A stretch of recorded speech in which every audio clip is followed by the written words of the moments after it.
welcome to you watching my channel. So I have come this class for you. Yesterday I have given the part 1 and part 2 use of MSR. Now I will give the class part 3, part 2, part 3, 4, part 5. So watching my video and climb the education, always be perfect how to capacity climb the education. Always I will teach to you how to speak in English, how to create skill writing any side of formula. So always you will watch my video. Always you will watch my video. If you watch my video, always you will be success. Must be you will established. You can speak in English, not throwing. You will speak in English, but capacity and making sentence. If you do not shape of making this sentence, you cannot speak in English. But throwing is not speaking English. How to reason, how to capacity climb. What this come in the season. That so don't speak in English any time. So if you follow my watch video and if you watching my class, always be you will climb the education how to speak in English. So listen, let's go and start. Dear students, গত ক্লাসে আমি শিখাইছিলাম how to use the MSR, কীভাবে MSR ব্যবহার করতে হয়। তো আমি কিন্তু গল্পের সঙ্গে তোমাদেরকে আমি বুঝাইছিলাম যে এম কার সঙ্গে যাবে, ইজ কার সঙ্গে যাবে, আর কার সঙ্গে যাবে। তো উপর সঙ্গে নিয়ে আমরা আর আলাপ আলোচনা করবো না। আজকে যেটা নিয়ে আমরা আলাপ আলোচনা করবো সেটা হচ্ছে অ্যাফার্মেটিভ করে ফেলছি আমরা, আজকে নেগেটিভ করবো, ইন্ট্রোগেটিভ করবো, ইন্ট্রোগেটিভ নেগেটিভ করবো। তাছাড়া দেখো একটা সেন্টেন্সকে 8টা ভাগে তৈরি যতক্ষণ পর্যন্ত করতে পারবে না ততক্ষণ পর্যন্ত ইংরেজিতে কথা বলা সম্ভব নয়। যার কারণে একটা সেন্টেন্সকে অন্যান্য শিক্ষার্থী কিংবা শিক্ষকরা 8টা ভাগে ভাগ করতে পারে না বিধায় তারা স্পিকিং করতে পারে না। যার জন্য তারা কি করে, ট্রান্সলেশন করে করে মুখস্থ করাচ্ছে। বাট হোয়াই কেন মুখস্থ করব? আমরা নিজে বানিয়ে বলবো।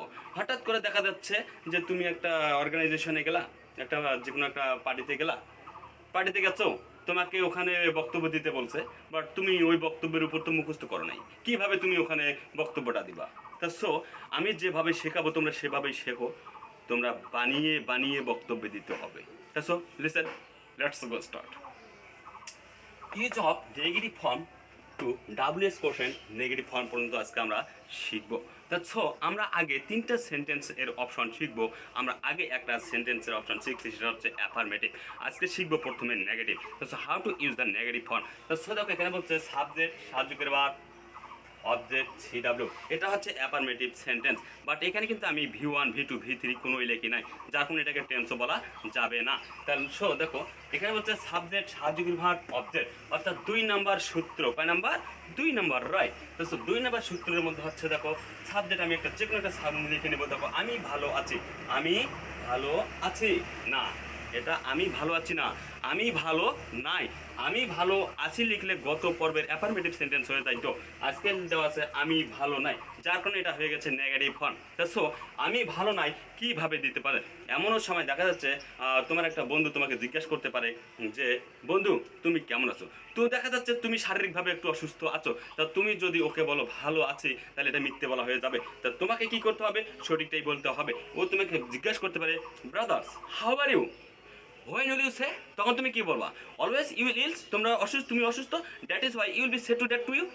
তুমি তাকে বলবা যে brother I am not well, I am not well, I am not good, I am not fine, that's enough. তো উইল রাইট স্ট্রাকচার। দেখো আই অ্যাম, দেখো NOT not good, I am not good, just enough.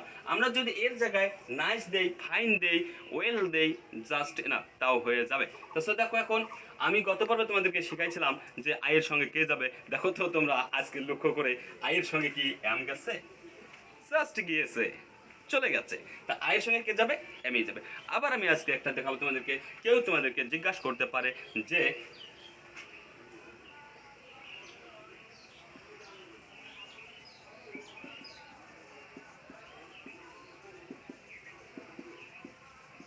দেখো আমি এখানে লিখলাম আমরা খেলোয়াড় নই। আচ্ছা, তোমাদেরকে কোনো এক ব্যক্তি জিজ্ঞাসা করতে পারে যে are you players, are you players, যে তোমরা খেলোয়াড়, তোমরা কি খেলোয়াড়? তখন তোমাকে উত্তরটা দিতে হবে তোমরা কিন্তু খেলোয়াড় নয়, তোমরা হচ্ছে মাঠের কৃষক। বলতে হবে no, we are not player, we are not player. তো স্ট্রাকচার মিলিয়ে নাও।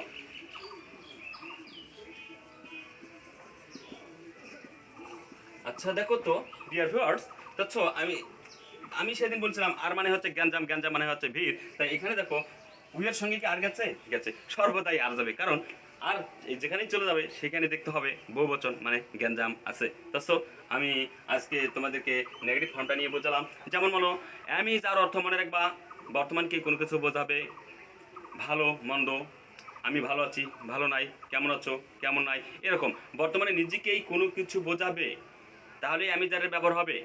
কাজ না করা পর্যন্ত টেন্স বলবো না, মনে রাখবা, সারা জীবন মনে রাখবা। একটা সেন্টেন্সের মধ্যে মূল ভাব না থাকাকালীন কখনোই টেন্স বলতে পারবো না।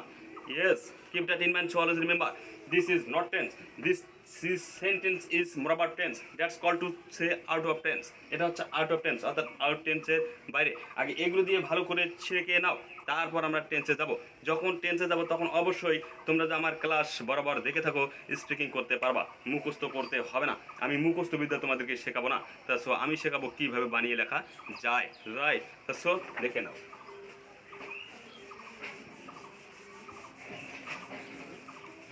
এক্সাম্পল আমরা এখন চলে আসবো দ্বিতীয় সেন্টেন্স, তিন নম্বর সেন্টেন্সে। কয় নম্বর সেন্টেন্সে? 3 নম্বর সেন্টেন্সে। 3 নম্বর সেন্টেন্সে বলতে সাহায্যকারী ভার্ব, সাবজেক্ট, অবজেক্ট, সিডব্লিউ হচ্ছে কমপ্লিমেন্ট ওয়ার্ড বা পরিপূরক শব্দ, যেটাকে বলা হয় অবজেক্টের পরে যা থাকবে তাই এক্সটেনশনও বলতে পারো, নট এনি ইনাফ, জাস্ট নাম। তো চল দেখো আবার কি বলছে, যেমন তুমি কি, তুমি কি ভালো আছো, just now. This called of interrogative sentence, এটাকে বলা হয় interrogative sentence. Use of SB, যার অর্থ সাহায্যকারী ভার্ব দিয়ে শুরু হবে, শেষে চিহ্নটা ফুল নট অফ ইন্টারজেকশন থাকবে, তাহলে সেটাকে বলবো আমরা কি, ইন্টারোগেটিভ সেন্টেন্স। তো সো দেখে নাও, তুমি কি ভালো আছো। আচ্ছা এখানে আমরা কিভাবে চিনবো, দেখো সাবজেক্টের পরে যদি কি কথাটা থাকে তাহলে আমরা কিন্তু ডাবল কোয়েশ্চেন ব্যবহার করতে পারি না। ডাবল কোয়েশ্চেন কখন আমরা ব্যবহার করবো, হঠাৎ হোয়াট কখন ব্যবহার করবো, যখন দেখবো শেষে কি আছে, শেষে যদি কি থাকে তাহলে আমরা ডাবল কোয়েশ্চেন ওয়ার্ড ব্যবহার করবো। আর যদি দেখি সাবজেক্টের পরে কি থাকে তাহলে আমরা সাহায্যকারী ভার্ব ব্যবহার করবো সামনে, আর শেষে দিয়ে দেবো নট অফ ইন্ট্রোডাকশন, রাইট? তো সো দেখে নাও ডিয়ার ভিউয়ার্স, আমরা স্ট্রাকচার মিলাবো। এখানে বলতে সাহায্যকারী ভার্ব, সাবজেক্ট, অবজেক্ট, সিডব্লিউ, তাহলে আমরা এখন সাহায্যকারী ভার্বটা নিব। এখন বলছে তুমি কি ভালো আছো। আচ্ছা তুমি কি ভালো আছো। আচ্ছা আমি কি বলছি তুমি কি কাজ করো, না আমি এটা বলি না, আমি বলছি তুমি কি ভালো আছো। আচ্ছা ও নিজে নিজে ভালো থাকতে পারে আবার নাও থাকতে পারে, যার কারণে হয়ে যাবে এম ইজ আর এর ব্যবহার, রাইট? তাছাড়া দেখে নাও, তুমি কি ভালো আছো। আচ্ছা এখন আমরা তুমি কি ভালো আছো, তুমি যদি হয় তাহলে এখানে বলছে প্রথমে সাহায্য ভাব ঠিক আছে। আচ্ছা ইউজা কাকে ধরবে, কোন ভাবটাকে ধরবে বলো তো, আর কে, রাইট? তাহলে কাকে ধরতেছে, আর কে ধরে নিল। আচ্ছা তারপর কি বলছে, সাবজেক্টকে ধরবে, তাহলে আর কোথায় থাকবে, সাবজেক্টের সঙ্গেই থাকবে অবশ্যই, কারণ এ তো ওকেই সমাধান করবে। তাহলে তো কি হতেছে,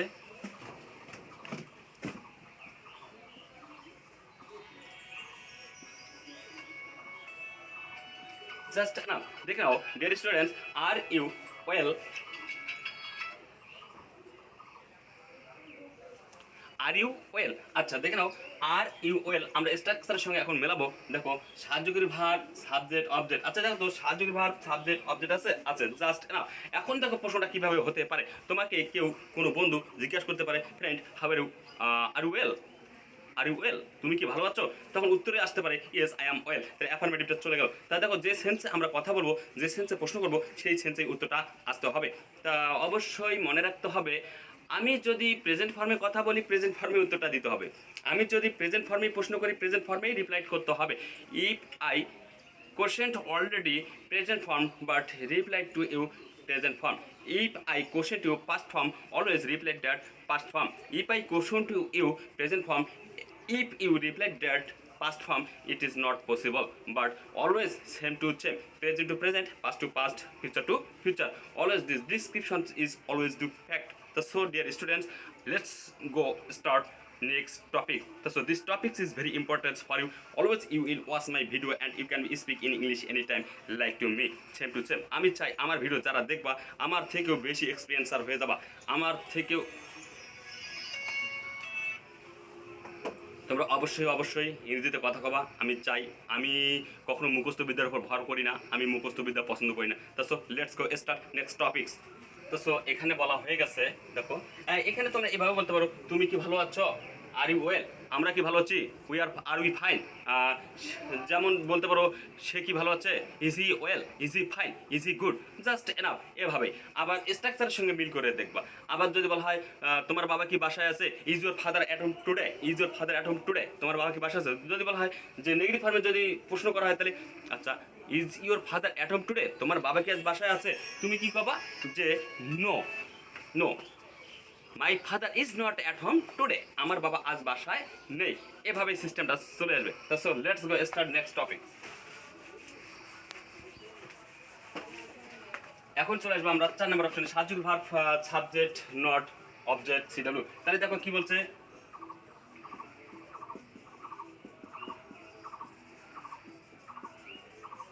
আচ্ছা দেখো তুমি কি ভালো নাই। আমি তোমাদেরকে একটু আগে বলছি যে সাবজেক্টের পর যদি কি কথাটা থাকে তাহলে সাহায্যক ভার্ব সামনে বসে যায়। যে কোনো সেন্টেন্সে, যে কোনো টেন্সে, যে কোনো প্রসঙ্গের সাহায্যক ভার্বটা সামনে চলে আসে। যদি কি কথাটা শেষে থাকে তাহলে আমরা ডাবল এক্সপ্রেশন নিয়ে থাকি। তো আমরা আজকে শিখতেছি এসবি কিভাবে ব্যবহার করবো। তো দেখো প্রশ্ন মতো বলতেছে তুমি কি ভালো নাই, তুমি কি ভালো নাই। স্ট্রাকচার বলতেছে এখানে অবশ্যই সাহায্যক ভার্ব সাবজেক্ট নট। আচ্ছা আমরা সাহায্যক ভার্বটা আগে সামনে নিয়ে নেবো, তুমি সঙ্গে কে যাবে আর, আর রাইট, সাহায্যক ভার্ব সামনে চলে আসলো আর। তারপর বলছে কি সাবজেক্ট নিতে হবে। সাবজেক্টটা কি দেখো, সাবজেক্ট ইউ, তাহলে ইউ নিয়ে নেব, ইউ রাইট। আর ইউ তারপর কি বলছে, নট নিতে বলছে, নট নিব। আচ্ছা তারপর কি বলছে, অবজেক্ট, অর্থাৎ অ্যাডজেক্টিভ কি অবজেক্ট বলো, অবজেক্ট বলো, নাউন কি অবজেক্ট বলো, দ্যাটস এনাফ, নট এনিথিং। তো কি বলছে, অবজেক্ট হচ্ছে কি দেখো ওয়েল। আচ্ছা এখন দেখো কি বলছে, আর ইউ নট ওয়েল, তুমি কি ভালো নাই, বাট হোয়াই, কিন্তু কেন। তাহলে এখানেই চলে আসে দেখো, আই অ্যাম নট ওয়েল, আমি ভালো নাই, বিকজ কারণ I am suffering from ills, আমি অসুস্থতায় ভুগতেছি। তো so always I have problem, আমার সমস্যা আছে, এভাবে আর কি। That is fighted always you will be speak in English. তা ডিয়ার ভিউয়ার্স একটা কথাই মনে রাখবা যে আমি তোমাদেরকে কখনোই মুখস্থবিদ্যার উপর রাখবো না, তোমরা নিজেরাই বানিয়ে বানিয়ে কথা বলবা, স্ট্রাকচার ঠিক রাখবা। আমি একটা সেন্টেন্সের 8টা স্ট্রাকচার দেবো। অলরেডি আমি কিন্তু গত পর্বে একটা স্ট্রাকচার দিয়ে দিয়েছি, আজকে দিলাম 3টা, তাহলে কয়েকটা হয়ে গেলো 4টা। আরও 4টা স্ট্রাকচার আছে একটা সেন্টেন্সেরই। এই 8টা স্ট্রাকচার যদি ঠিক রাখতে পারো তা আমি চ্যালেঞ্জ করবো তোমরা কথা বলতে পারবা, ইংরেজিতে কথা বলতে পারবা, অলওয়েজ কথা বলতে পারবা। শুধু 8টা স্ট্রাকচার ঠিক রেখে দাও, কথা তোমাদেরকে বলাবে না, তোমরাই বলবা। তোমাদেরকে বলতে হবে না, কথাই তোমাদেরকে বলাবে। শুধু ঠিক রেখে দাও, স্পষ্ট ভাষায় কথা বলবা। I can challenge you will be speak in English any time like to me, that's any foreigner citizens, but I am speaking English always clean. তো so if you speak want like to me, always you will be theoretical and watch my video, always you will be subscribe, share, comment, always be, and you will be established, help us to establish. That's all. Thank you watching my video.